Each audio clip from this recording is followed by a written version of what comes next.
Ladies and gentlemen, welcome to the Above the Bar podcast, where each week we belly up to the bar with a new guest, find out what they do, who they are, and what makes them great. So sit back, relax, and enjoy.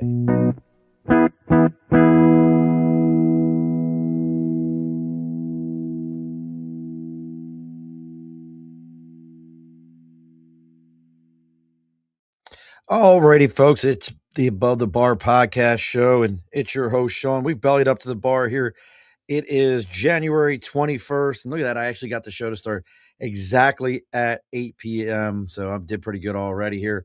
So joining us in one of the most wild, untamed lands across the country, completely desolate, never all these other adjectives that I can think of that none of which are true. But we're going to be talking about, is franchising right for you? How do you determine if franchising is right for you? And who better to do it than somebody who actually has literally written the guide on it? So joining us, and I'm not going to butcher his last name, so he's just getting his first name because listen, as a good Sicilian with a completely Irish name, I butcher names very well.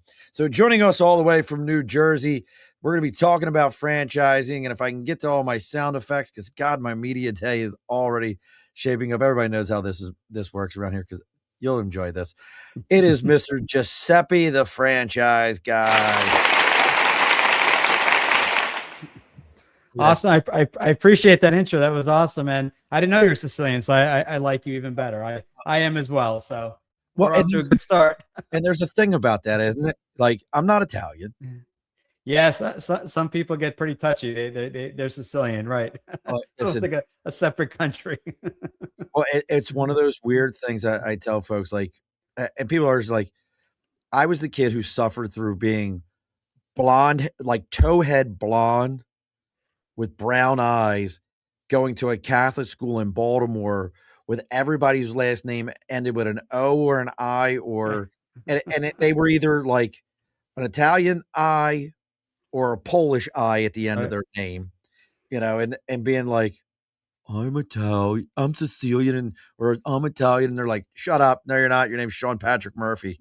Yeah, and I'm Murphy fits right in. Right in there. And unfortunately, and then it's like my grandmother was Tortilla Moranto, my great grandmother was Rose Valenciano. Oh wow! I mean, like straight up, on all that, but that is neither here nor there. So we're going to be talking about franchising and is it the right choice for everybody? How do you determine if franchising is right for you? So as always, folks, let's go ahead and get some house cleaning done here, and then we're going to get into it with Giuseppe. Giuseppe, real quick, do you have an uncle named Nunzio? You got to have one. I do not. I got Vito's. I got Sal's. I got a Nunzio. So real quick here, folks, as always, over my right shoulder is the big board for Sticker and a Cause. You have something you believe in, something that you support, something you want other people to know about. Reach out to us on Facebook, LinkedIn, YouTube, Twitter, Twitch, Instagram, all those different places. Our website is theabovethebarpodcast.com. Our email is theabovethebarpodcast@gmail.com. Let us know what you got going on. We'll go ahead and let everybody else know what you got going on. Something that can be shared around with everybody. Put that sticker up there.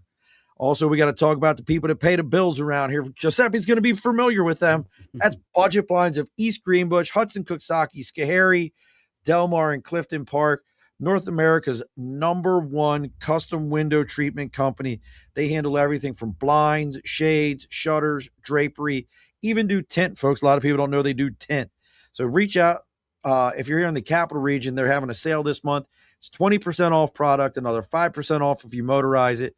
And as always, if you tell them you're there to belly up to the bar, they're going to give you another 5% off your entire order. That's Budget Blinds of East Greenbush, Hudson, Coxsackie, Schoharie, Clifton Park, and Delmar, your #1 custom window treatment company. Giuseppe, do you have custom window treatments? I do. See that? Hopefully you bought it from a Budget Blinds.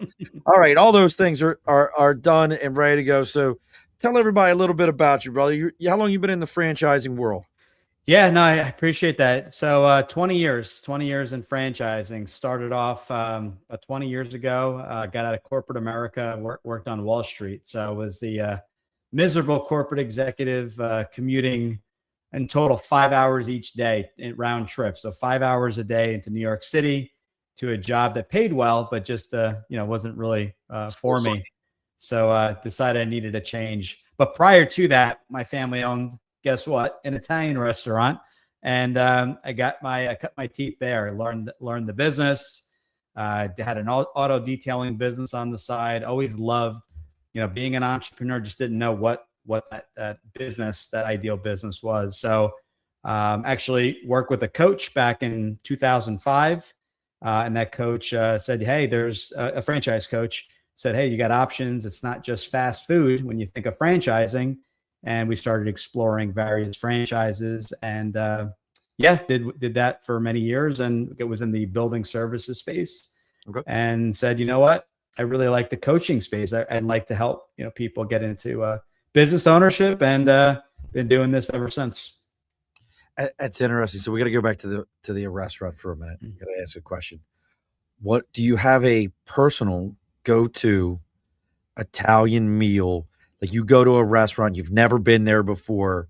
Like, what is the one or two dishes that you're like, I'm ordering this to determine, like, is this a legit, or is this like nobody's Italian grandmother came up with these recipes? Yeah. You have like the two dishes for you? I don't eat a lot of Italian out because just from growing up and owning the restaurant, but one is pasta alla norma, which is eggplant marinara and ricotta salata. For anyone knowing what that is, it's just a dried, saltier version of regular ricotta cheese. And then I would say shrimp fra diavola, just a spicy marinara. Those are kind of my go-tos if I do eat Italian out. But that's like one of the few types of cuisine I don't eat out just growing up, and nothing compares to mom's dishes. So it's hard. I'm always like, mom makes it better. I'm always disappointed. So if mom is listening, it's a compliment, mom. Well, it's funny. My dad was the exact same way. We would go to Italian restaurants and everything. Like, I would be like, I really like the food here. And my dad would just be like, this is garbage. Yeah. But for me, it's eggplant rollatini. Like, if you can do a solid eggplant rollatini, you may win me. And ossobuco. Oh, wow. Okay. Like, that's the one. Like, like don't come to me as like like grandma's not making ossobuco. Right. Like, if you're gonna call yourself a good, like, legit Italian restaurant, I should be able to get an ossobuco and like be like, okay, this is legit. This is. I haven't had that since I was a kid. You mentioned, now I'm craving that. My mom used to make that. I haven't ordered or I haven't had it. Ossobuco. Yeah. Dude, that, like, your mom's legit then. Like, I'm giving, like, I don't know you. Not often, once in a while. But still, I don't know of anybody growing up. Like, my great grandmother was like breads and cookies and like pastas and a lot of that kind of like very Sicilian stuff. But I've never heard anybody in the house be like, yeah, Grandma Rosie was making ossobuco. She was not. That's pretty legit, man. I have to give you that one. Not an easy one. So then what was, you said you were in you said it was the home services business for your franchise? We did building services. So we maintained properties in Jersey, okay. We cleaned, painted, restored hardwood floors and things like that. So it was a business that was really kind of working with property managers across the state. Okay. Now, when you got into and I always like to talk about the franchising world. Most people have listened to the show know that I own the Budget Blinds. Those are my franchises. I've got 5 of them. But for you getting into that oh, no, you left, Rachel. I thought you were going to stick around longer. But for you, what was your coach's process for getting you into franchising? And what was it about it? Because I think there's a lot of different interpretations, but what was about the franchise? And you were like, oh, cool, I can do this. Yeah. So basically it was, we first started off that, Subway was the big franchise back in the day, 20 years ago. What do you want this business to look like? And the first thing coming from Wall Street, so we kind of worked in reverse, and that's my process. Let's instead of looking at the 4,000 brands that are out there, let's figure out what this ideal business looks like, because it can get overwhelming. And it was recession resistant. It didn't have to be sexy. I didn't care what business line we're in, as long as it made money. and it was recession resistant. And most people say, well, what do you mean? Don't you have to be passionate about the product?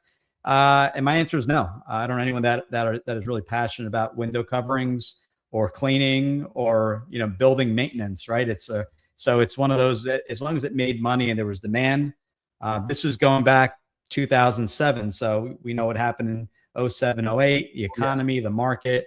So I wanted something that will do well in up and down markets and economies. So we started there, recession resistant. I wanted to be under an all-in $200,000 investment. At the time, was pre-approved, did everything, was proactive. Quit my job to find out the bank thought I was keeping my job throughout the whole process. Ended up getting denied. I won't mention that bank, but I refused to do business with them since then in 20 years, even though I stated I'm doing this full time. So I had to go about getting a family loan. So those are two characteristics: recession resistant, under 200,000, and I didn't want this big storefront like we had with our restaurant was I believe 2,500 square feet. Oh, wow. I said I want to work from home or have a small office, and we ended up having a small office. So those are kind of some requirements. Actually, we kind of switched gears and said, well, what do you bring to the table? And I said, well, we've owned various businesses, but I'm, sales, networking, things like that. So we also looked at what my role would be, full-time in a networking capacity. And a lot of people fall in love with the product, but they're very introverted and can't handle that specific role. So we started there. Those are kind of the 4 spots. And then obviously we wanted something close to home. So we wanted to make sure there was availability in the market. So actually those are the kind of the top 5 things we started off with and then started scaling down from there. I like that. I like that approach. And it's interesting that you're easily admitted that, because I tell people all the time, like, I didn't set out going window treatments. Right. that is my passion in life. Right. Because the reality of it is I wouldn't have needed a franchise to do that, because I would have already just found a way to do it on my own. I mean, it's right. Just the reality of how life works with those kind of things. But I like the fact that you're like, it made money. What did you think about the fact that it already had a system in place? Was that anything that mattered to you, or you were like, no, our families run these things. I don't need a system. Systems were huge, right? Because the reason I went franchising is I didn't want to create the wheel. So when I talk about franchising, I'll tell people it's an unfair advantage. It's a business on training wheels would be the example I give. So you're not in business by yourself. You do have that franchisor that's helping you. So the systems were huge. So how to price, I had no clue. How to price a certain job, where to find vendors, marketing. I have never done accounting on my own using QuickBooks. It was my dad grew up. We had my dad would do it on graphing paper back in the day with little squares. So never had this system and chart of accounts. So I wanted something where it was plug and play. So literally, I paid the franchise fee, started trading the following week, and I was up and running, generating revenue within 30 days of signing the franchise agreement. Wow. Not a profit, but generating revenue. So quick turnaround. I did do it full time, and for people that can leave their job, there's such a difference. If you can run that business full time, you will scale it faster. You will learn it faster to the point where you can get maybe a general manager in place to run the day-to-day, so you can really work on scaling that business. So yeah, the systems, the support, I wanted all that, and I was happily paid the franchise fee and the royalty for that, because I knew I had someone in my back corner that was always there to help me out. It's funny you mentioned that all these things you had never done, and the systems piece to it. I'm 100% with you on that. And look, folks, if you have any questions for Giuseppe, those of you that are joining us and just listening in here, please like and share and do all those things. And you can check him out at ggthefranchiseguide.com. Again, that's ggthefranchiseguide.com. But again, back to the systems piece, that for me was huge.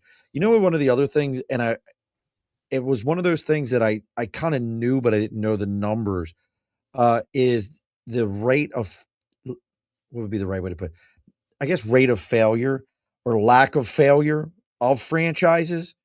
You correct me if I'm wrong, but it's something like 80% of franchises are still operating 5 years later compared to standard small businesses, that it's something like 80% fail in the first 5 years. What are those numbers? I don't remember them offhand. You know, I've heard the 80% amount. Various sources. I've seen the numbers kind of all over the place.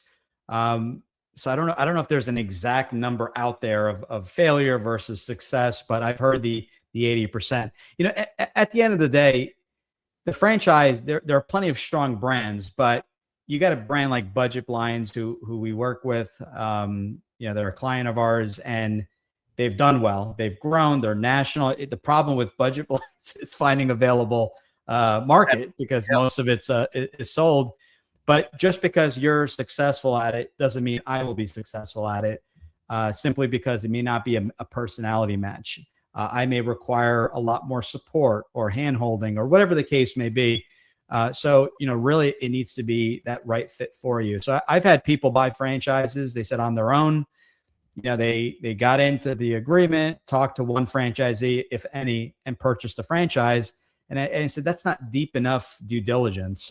So I feel like some people have, you know, gone into franchising and purchased the wrong franchise, or maybe the fit could have been better elsewhere with a different brand because they didn't dig in deep enough. You know, you have people that I know are, the biggest thing is underfunding. They go a little bit aggressive on paying themselves right out the gate. You know, not making sure, you know, when you pay yourself aggressively, you're taking away from somewhere else, and maybe they're kind of suffocating their marketing spend. You know, I've seen that as well. stay on that for a second. I want you to stay on that because I think that's another thing that for franchisees, they lose the fact that local area marketing, for the most part, is your responsibility. Unless you're buying a McDonald's or, you know, a big monster international brand, Right. most marketing is your responsibility within a franchise model. Is that your experience?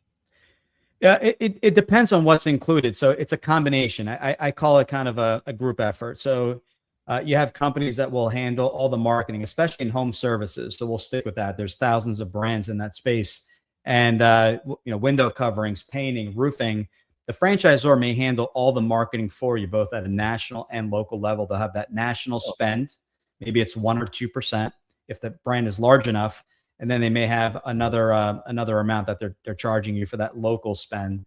Part of that local spend, from the franchisee's kind of standpoint, is to review it to make sure they're getting the returns. And I know you know this, making sure they're getting their. I get zero local. Okay. So oh, really? Okay. Yeah. Yeah. Some will do it where, you know, they're doing local SEO, and the leads are getting funneled to a call center, and the call center is answering the phones, answering questions, scheduling, in some cases taking payment. It's going to vary from one brand to the next. And then your salesperson or yourself are waking up every day to appointments directly on the calendar. Not all brands do this, but it is very common. What brand is this? We just got back from New Orleans, believe it or not, and we had 125 companies. Was that the 5-star thing down there in New Orleans? There is a 5-star going on around the same time. It was not. It was the our Fran Choice National Conference. It's the group, the organization I'm part of, and we had about 125 brands. 5-star also had you know, meetings kind of going on simultaneously. I think in Vegas. Yeah. Well, a friend of mine was just in New Orleans for something. He's the gentleman who helped me buy my franchise. He's been on the show a couple of times. He actually doesn't live far from you at all. Okay. He's in PA, just outside in Bucks County. Patrick Donahue, and Patrick was Patrick was sitting behind me at the conference, and he was sitting behind me at the conference, and he also, I saw on LinkedIn today, spoke at the 5-star conference, which is separate. So this is going to be funny. Then hold on a sec, because I just texted him and I went, "Hey, we're talking franchises. Hold on a sec. Let's see if he answers." This That'd is be funny. There is. Oh, this is Patrick. Hello, Patrick. It's Sean. How are you? I'm doing great, Sean. How are you doing? Wonderful. I don't see, he may not be able, he can hear you, but Giuseppe wanted to say hello. Oh, hey, Giuseppe, how are you? He said you were sitting right behind him at the conference. It was. So, I mean, Small world, right? he said small world. Should I keep him on the show and everything? Can he stay Show's on? done. Can he stay on the show, Patrick? Can I stay? No, can Giuseppe stay on the show? Of course. All right, I just want to get your approval. Yeah, no doubt. But that was funny. I just wanted to call and tell you that Giuseppe's on the show. Oh, terrific. Enjoy. He's a great dude. All right. Were you sleeping? Yeah. Okay. Go back to bed. I'll talk to you later. All right. That's so funny. That's funny. Yeah. Oh, that's too funny. Well, that's who I bought my friend. That's who helped me get my friend. Great guy. Yeah. He helped me. He got in a little bit earlier than I did. And yeah, he helped me quite a bit when I had first started. So good guy. Well, that's why when you were talking about being in New Orleans, I was like, I know he was just in New Orleans for something. And then he was with the 5-star. Was right after. Yeah, it was right after. Yep. That is too funny. But so it kind of digs into my next question is then what is your, so I know what his approach was. He had a very personable approach to find out about who I was as a person. Mm-hmm. And 5-star was one of the companies I talked to. They didn't work for me because I didn't like the idea of subcontractors. Right. And I needed I'm 20 years in the Marine Corps. I'm a little bit of a control freak. Mm-hmm. But what is your process? Are you still, because I'm assuming you're still helping people find franchises, Correct. but what is your process if, Sean Murphy comes to you and goes, hey, look, man, I got a couple of nickels to rub together. I'm done with this employer. I need to go out on my own. What is Giuseppe's process in getting me to help me figure out what franchise makes sense? Yeah, it's going to be very similar to Patrick. So we always start off with, learning a little bit about you, both personally, professionally, learning about, you mentioned served in the military, are you married, kids, where do you live? We start there. And why do you want to own a business? And people that tell me where I want to make tons of money, and I go, that's great. But, it's not that simple, digging a little bit deeper. What's your why? Why do you hear this all the time? And sometimes it sounds cheesy, but it's true. You need that really strong reason, because once you do make that decision, you will have great days. You will have bad days. The economy is going to be, as you know, up and down. You're going to need that constant reminder as to why you got into this. So we start there. We don't talk franchises. We talk about you. We talk about why you want to get into this. And the goal of that first call, which is typically 20 minutes, is, are we a good fit to work together? And there's that personality class, is it a good fit personally? And also, are you a good fit for franchises? Because I have people that tell me, I want to buy a franchise, but I want to recreate the menu at the restaurant. I want to do this. I want to do that. And I go, hold on a second. The point of the franchise is to follow the system. They make it easy on you. You don't need to recreate the menu at McDonald's or Chick-fil-A. So we talk about there to see if the fit's there. And I say jokingly, but people get super excited and want to start changing up the menu. So once we have that conversation, say, yeah, you know what, it's probably worth a second call. That second call is really the deep dive. We talk about funding, because we want to make sure that people get super excited, but we want to make sure you have the means to be able to qualify and fund this project. We want to talk about your ideal day. If you're introverted and want to work from home, or you want that venue of a brick and mortar location like a restaurant, we want to figure all that out to make sure that the fit's there. Will your family be involved? I'm working with a family here in South Jersey. The kids are 16 and 17. They want the kids involved. It's going to be hard to get them involved in senior care, but maybe they can get involved. We're looking at a frozen yogurt franchise. So there are options where, we kind of check off all the boxes so that the fit's there. And we don't simply ask, you got these portals and they're like, well, do you want a restaurant? Yes or no. If someone says they want a restaurant, I'm going to dig a little bit deeper to figure out why. Restaurants aren't easy.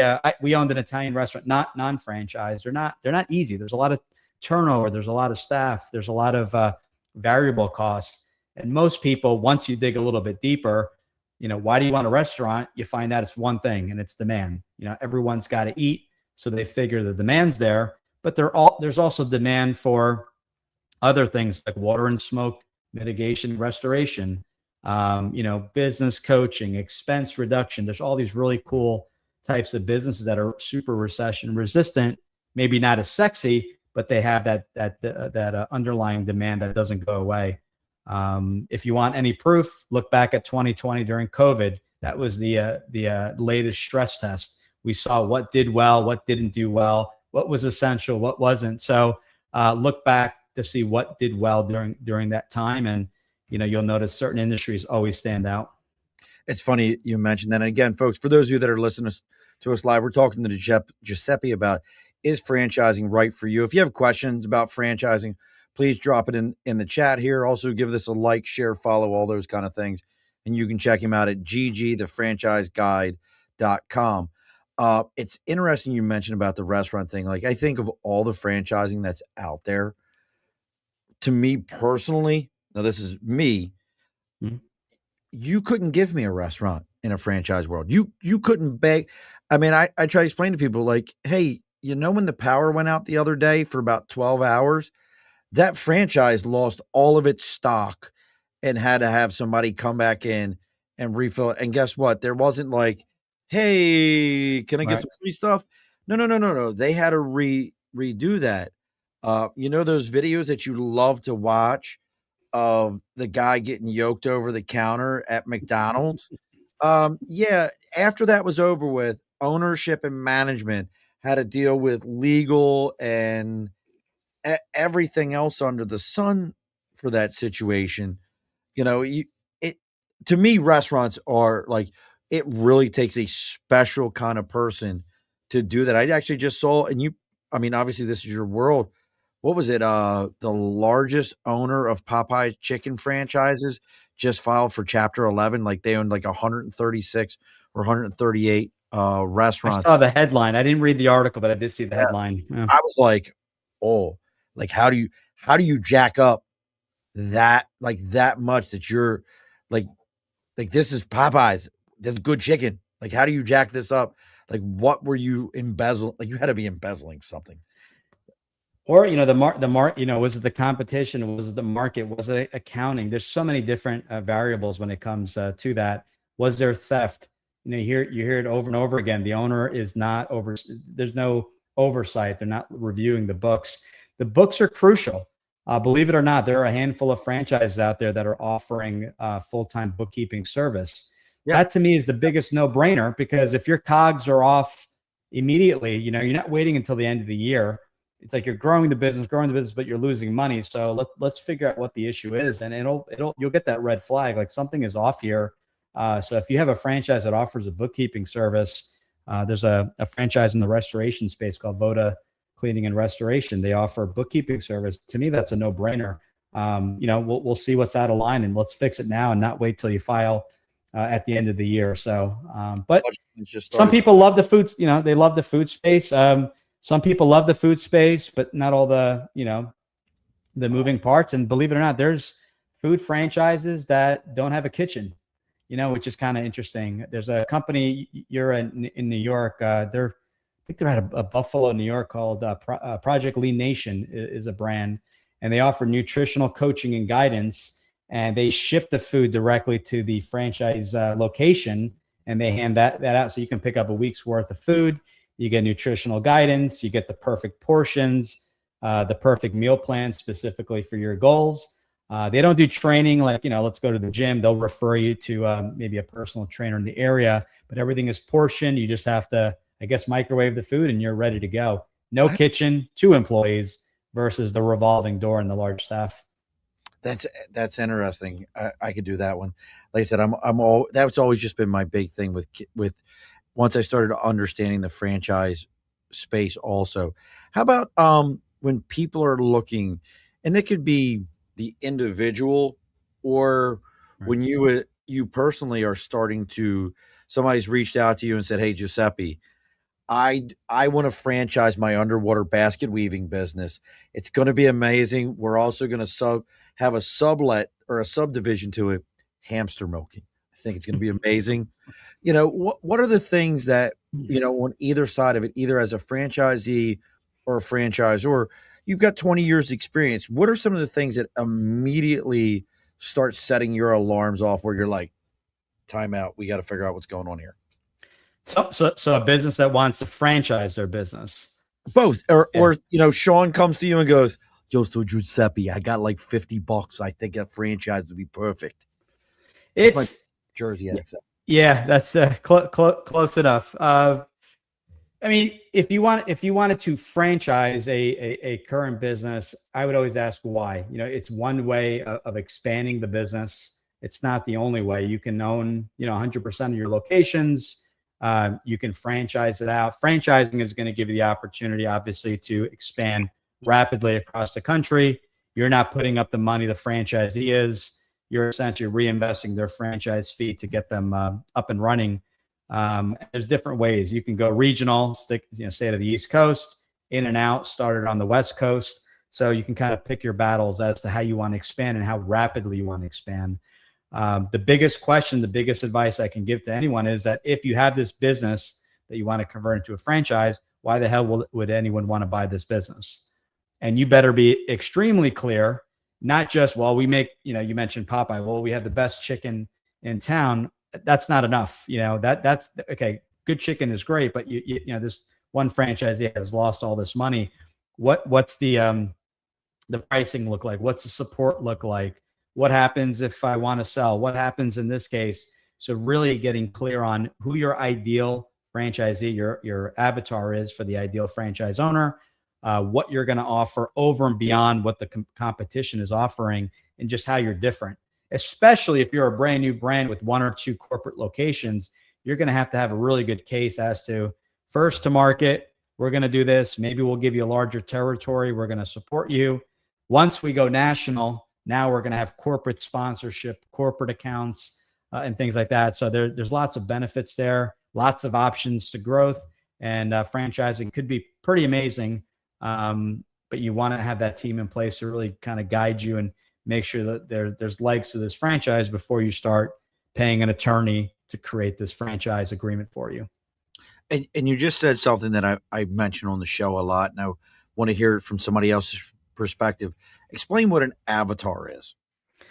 An avatar is essentially, who your ideal franchisee is. When a franchise is first starting off, we call emerging. They're newer.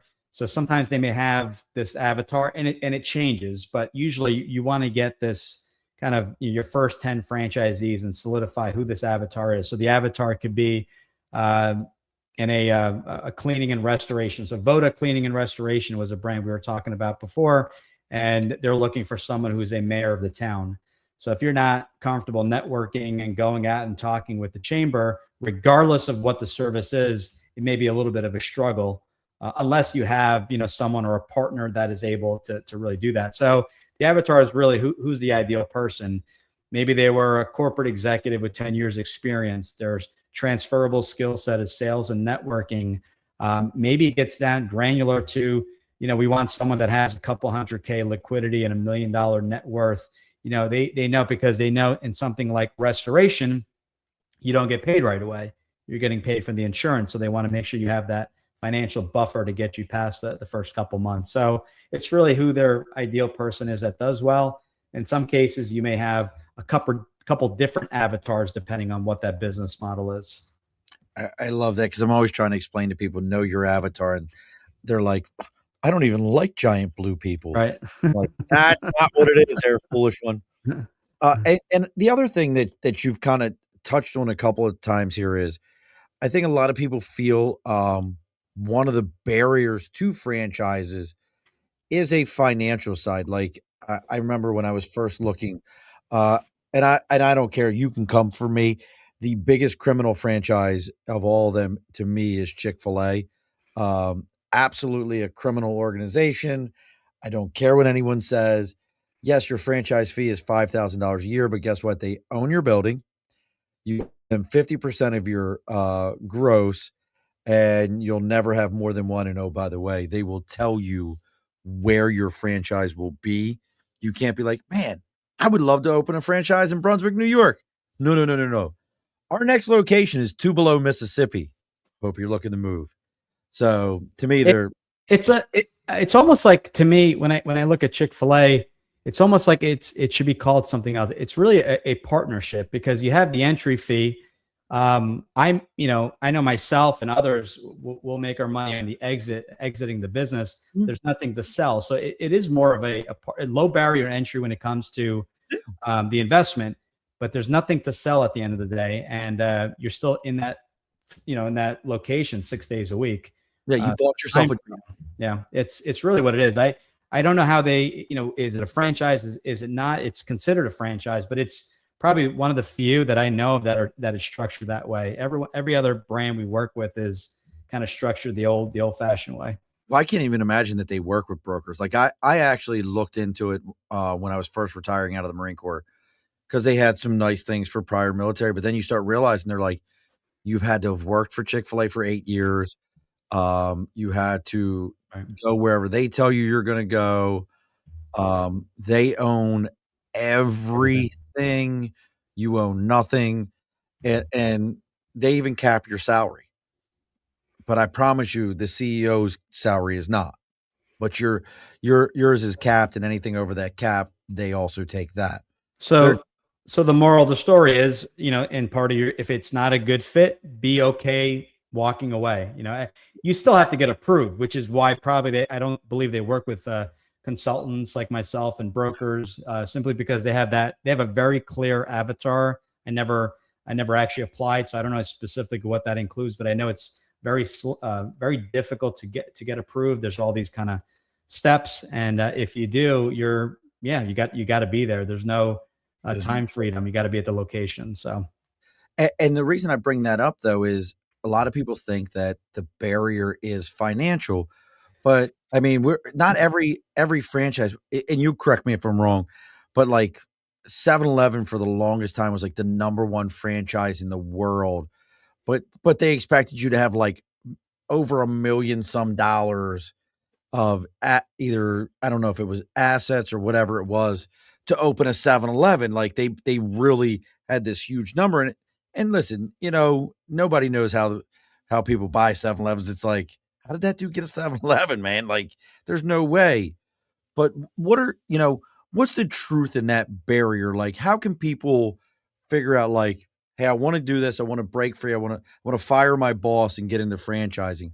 What's some of the things that they need to look at from that financial standpoint? Yeah. So don't look at it as a barrier. Kind of set the expectation of two numbers, right? What is the total investment I am comfortable with? That way you work within the brands that meet those numbers. And what am I willing from a cash injection standpoint? So I'll give you an example. A $200,000, we'll call it home services. We'll call it a painting franchise. If you go via the SBA, the investment will be $200 all in, which is, by the way, franchise fee. And everything to get you up and running in the first 90 days of operations. So expenses, payroll, marketing, all that kind of stuff.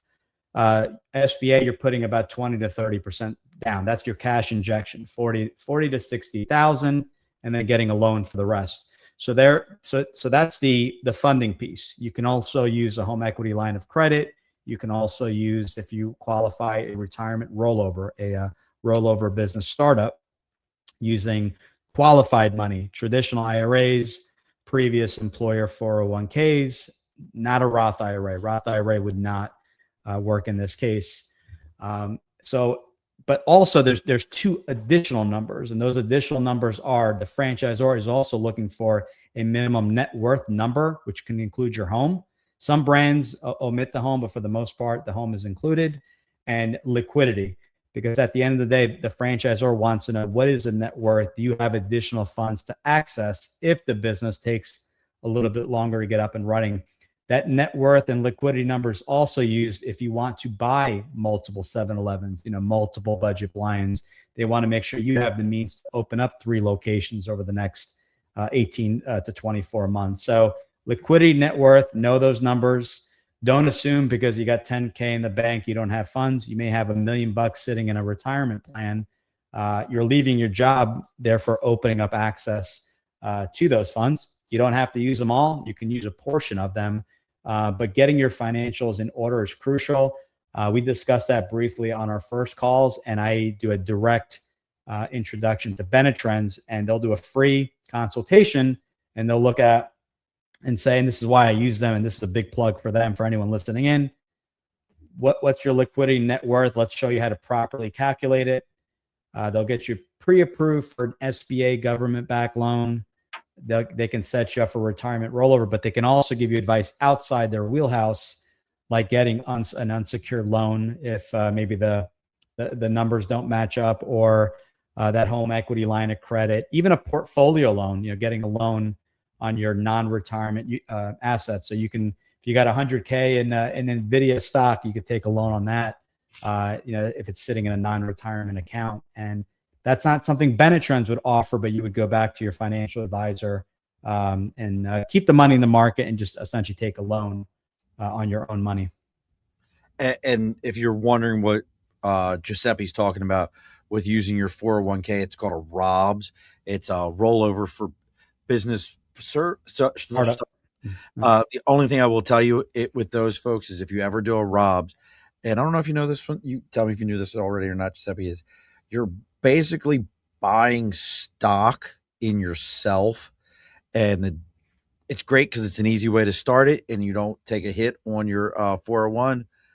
Downside to it is if you ever sell that business, they do a business evaluation to make sure that the value is still there in the business, and you have to buy back your stocks. It's a whole thing. Because the reason I know this is the person that I bought some territories from, they're going through this process, and they've educated me, and I'm like, I'm kind of glad I didn't do that. The other thing that I want to talk to you about is helping veterans understand. And as a veteran myself, I didn't quite understand when people were like, you can get an SBA loan. I didn't understand this. I'm going to say it like this, and I'll let Giuseppe elaborate here in a minute. If you were a veteran and you do not take advantage of your SBA loan to just do so, I don't give a shit if it's to cut grass. You're a fool. They will offer you one of two. They have the initial one is $150,000 that once approved, they put the money in your bank account and they go forth in Godspeed, and you got 10 years to pay it back. If you need more than that, it's what they call a dreamer loan. It's a $350,000 loan. Upside, it's a lot of money. Downside is every time you need to purchase something. So if you're like, hey, I need to get an excavator, I'm going to do this, I'm going to do that, you have to submit for it and get approval from, and I don't understand that one fully, if it's a board or what it is. But how amazing, really, truly is it for veterans getting into the franchise world? Because also, guess what, folks? Most freaking franchises want you and will give you a discount on your franchise purchase. Yeah, absolutely. I mean, take advantage. I always say take advantage of everything. So full disclosure, you mentioned the Dreamer loan. Each company calls it something differently, but you're absolutely correct. It's different if you're buying a service brand versus brick and mortar. But Benetrends and Fran Fund, there's a few companies out there. We'll walk you through all that. But there's discounts involved. There's discounts from the franchisor. They usually discount the first franchise territory or location. We'll call it a license. You'll get that discount. I always say to remember to bring that up just in case it's forgotten. It doesn't come up. Not every franchise offers it. It's a bonus. Why not? Some of them are significant. I've seen numbers flat 20,000 discount on your franchise fee.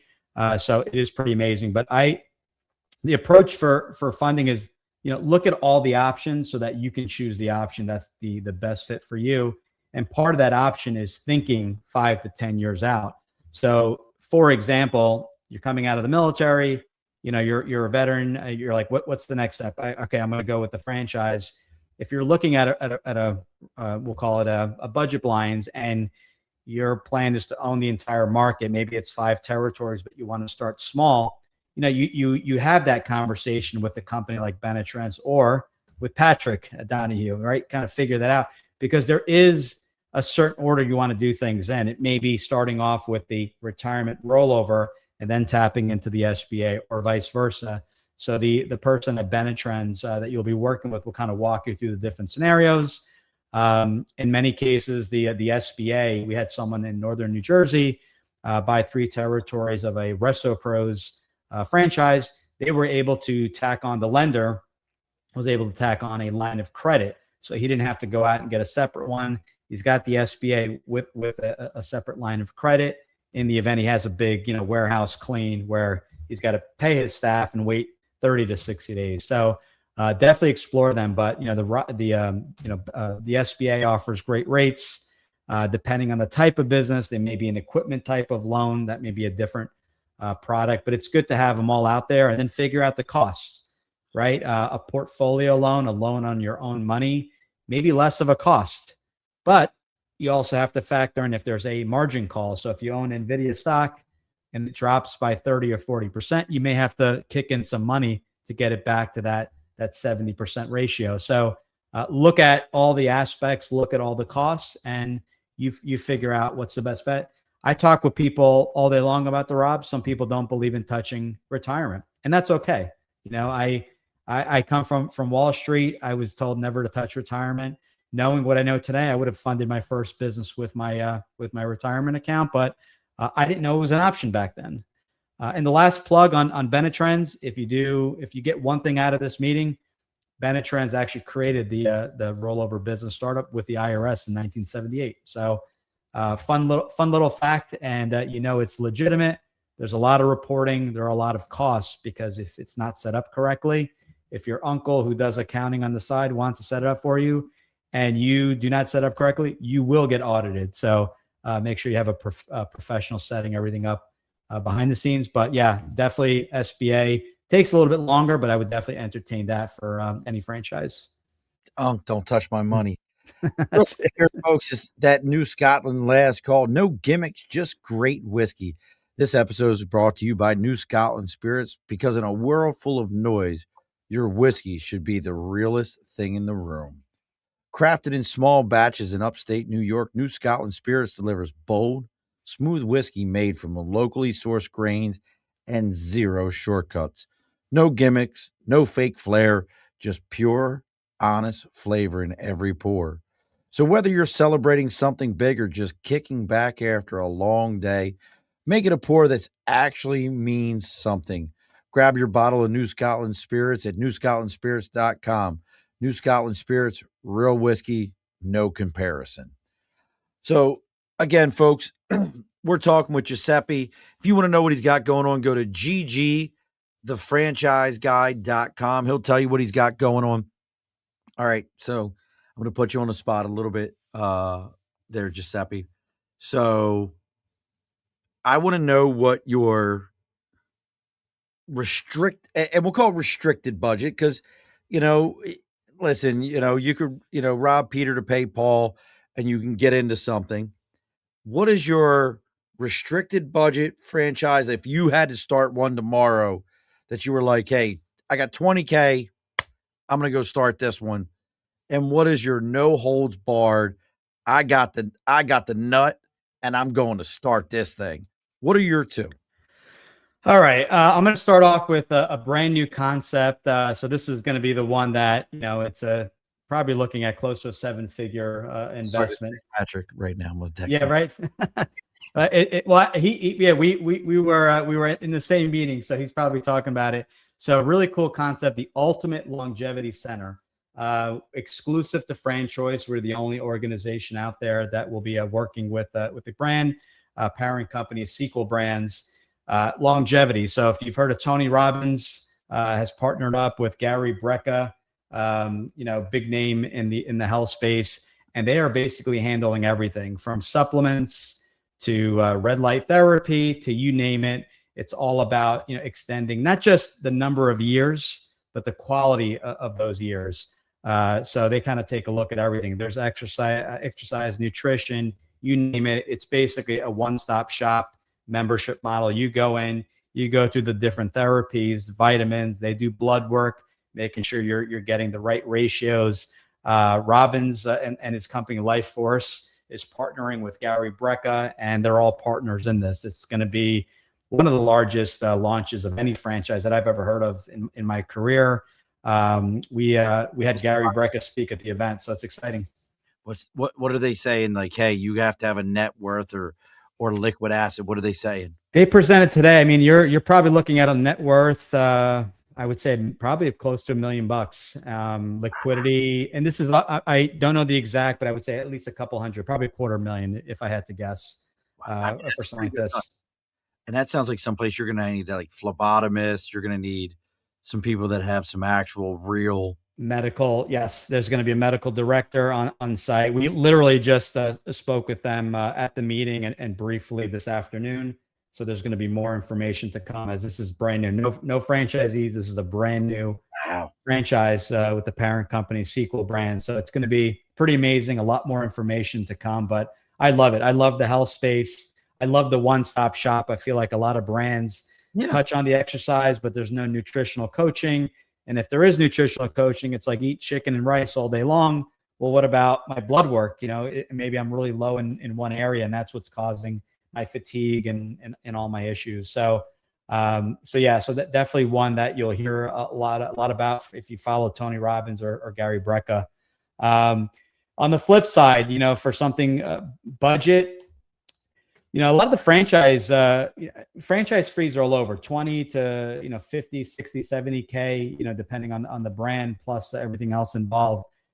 Brands that I like that are recession resistant, right? Remember when I got into business, that was the first thing I was looking for. There's a company called the Era Group, lower investment. It's going to all in. You're probably looking at, we'll call it, low six figures, all in. And they work with small businesses in your market to reduce their expenses. And the consultation is free. And what they're doing is essentially splitting the savings in half with the business owner. So I'll come into your business. I'll look at every aspect of the business, and there's just hundreds and hundreds of different areas they can potentially save you money on. They'll go in, they'll negotiate with landlords. They may consolidate vendors. There's a story. I had them on our podcast where there was a company producing bread, manufacturing bread, and they found that for whatever reason, one of the ingredients, just one, was pharmaceutical grade. They switched the exact same ingredient, non-pharmaceutical grade. They were able to save that company over $1 million a year. Wow. This is definitely not the norm, but it's a really cool story because they're like, yeah, we used, and I don't even remember what the actual ingredient was. They're like, why are you using pharmaceutical grade? They said, we don't know. That's what we've been ordering, and we never really kind of noticed it. So they simply replaced it, saving $1 million, one ingredient, let alone all the other areas. Heroin. I'm sorry? Was the ingredient heroin? Yeah. You would think, they must be doing a lot of production, for that one ingredient to save $1 million in raw material, right? This is not revenue. This is costs that they're saving, hard costs. So they're going in. So why it's sexy? It's one territory to invest in. You can cover the entire U.S. So if you're in New York or you're in Jersey, you can cover your state. You could do business across the country. You don't need staff. You don't need employees. You need a laptop. You need a vehicle and a phone. And that's really it. And you can partner with other franchisees. So if you are in, the East Coast and they have another location in California and you don't want to fly out there, you can team up with the Era Group franchise owner out in California, and they'd be able to work directly with that client for you. So really interesting stuff. And again, it does well in up or down markets. People are always looking to save money. Absolutely. How about your podcast? Tell everybody a little bit about your show. Yep. It's Franchise Freedom. We started almost to the day 6 years ago. So back in 2020, January.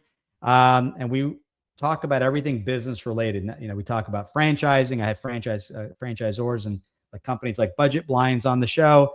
We have accountants, attorneys, business coaches, people that help you, brokers that help you sell your business. So it's a real value add. I do a lot of one-on-one, kind of what I'm hearing in the franchise world, or I should say solo, not one-on-one, solo podcasts. And we just talk about things we're hearing. We talk about funding, changes with the tax code, how to take bonus depreciation, all that fun stuff. So if you own a franchise or not, it's a great starting point to learn about entrepreneurship, to hear about what's out there. And I also wrote a book, Franchise Freedom. I kept the names exactly the same.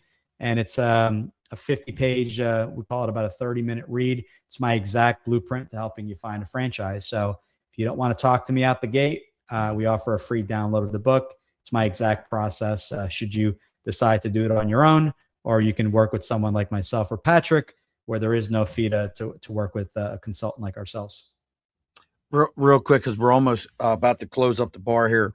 How about, and I know what's in my mind, but is there any one person that before somebody purchases a franchise, not necessarily a guide like you or like Patrick, but a person that people forget to hire, bite the bullet and pay that fee that they should have before they started their franchise? A couple. You definitely want three people. I talk about it in my book. You want that CPA, or maybe there's not enough charge, but you need that person to keep everything in line. You want a local attorney in your state to set up your, your estate planning, your successor plan if something happens to you, and then a franchise attorney. Franchise attorney may cost $2,000, $3,000, $4,000. They will do that full franchise review for you. So you definitely want someone to review the document. I recommend it to every single person I work with. You want to know what the red flags are. I mean, I've been reading FDDs for 20 years. They're confusing. So you want that professional set of eyes. I was so hoping you were going to say franchise lawyer. That is the one person. I have one, and I'll plug him if you need one. Folks, contact me. Daniel's down in Texas. He's my franchise lawyer. There's not been a more valuable asset that I don't need to use all the time, if that makes sense. Like my daily accountant, she's super important to me. She's with me every day. I talk to her at least 3 or 4 times a week. But my franchise lawyer that I can go, read this 350-page document for me and tell me what the hell it says. He knows what to skip and what to go to and go, hey, Murph, you know this says that they get your firstborn and your small pinky toe on your left foot, right? I don't know what this says. Very important, yeah. It's and by the way, it doesn't have to be local to your state. A regular attorney, yes. A franchise attorney really could be, we work with a few, they could be located anywhere. They're your eyes and ears. They know the verbiage. They know what could be negotiated. I highly recommend that to everyone. It's not that expensive in the long run, and they'll look out and work with you and making sure that, legally everything adds up. And if there needs to be an addendum added, but expect it not to really be changed too much. You just want someone to kind of review it and make sure everything is okay, and bring up any red flags if any come up. And I'm going to give everybody my only piece of franchising advice when you're first starting. If they ask for a personal guarantee, and they will all ask for a personal guarantee, walk away. Walk away.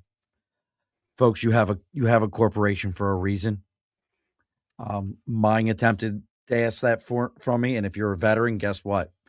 Can't ask a veteran small business loan for a personal guarantee. When they asked me for mine, they went, oh, wait a sec, we got to wipe that out. Mm-hmm. And that. I don't know what your feelings is on that, Giuseppe, but I'm going to tell you, that to me is, I think should be, from a federal law standpoint, should be something that they say you cannot ask a business that has an actual corporation or an LLC. You cannot ask them for a personal guarantee. Then why the hell do you have a business? The corporation protects you. And I don't know if you know this, but I found this fact out, or the stat: 1 in 6 franchisees are coming out of the military. I didn't know. 1 in 6. And in my career, people I've helped, 1 in 5 have come out of the military. So success leaves clues. Coming out of the military, following systems, executing, they do great. So it's something to consider, and love to help anyone further discuss if they're on the fence or have a question. Our service is free, so feel free to reach out anytime. All righty, folks. Again, if you're looking to get some franchise information, thefranchiseguy.com. You can see what Giuseppe's got going on. Make sure if you're finding us through Giuseppe, or Giuseppe through us, Give a like, share, and follow. Next week, we've got a gentleman coming on. His name is Ed Welsh. He's the founder of Tax Fighter Inc., a firm dedicated exclusively to helping individuals and small businesses resolve complex tax issue. A seasoned tax resolution specialist with over 30 years of experience in accounting, taxation. Ed has built a reputation around integrity, hands-on service, and a fierce commitment to client advocacy. So make sure you're joining us next week. We'll be talking to him. If you know me, my actual tax accountant will tell you, no one you will ever meet hates taxes more than I do. It is a criminal theft of our funds. The federal government and the states that with their taxes are a bunch of scumbags. I don't care. You can come on and get some. I think you're all a bunch of dirtbags and you're stealing from people money that you did not earn, and with a load of bullshit to say, well, you like your roads, don't you? Had roads before you guys. Have roads after you guys. Flat tax is the only way to do business. All right there, Mr. Giuseppe. Don't log off afterwards, as we do on every show. After I just got off my soapbox for that one, as we do in every show, the guest always gets the final word. So what is our final word for the night there, good sir? Final word for tonight. Life's short. I'm 47 years old. Life goes by fast. There's a quote by Jim Carrey that says, if you can fail at something you hate, why not take a chance and fail at something you love? So you live once, bet on yourself, go for it. And that's really it. Just, my dream is to empower as many people as possible to becoming business owners. Alrighty, folks, be sure to push your stool in. This has been a Second Front podcast presentation found on Apple, Spotify, and wherever podcasts can be found.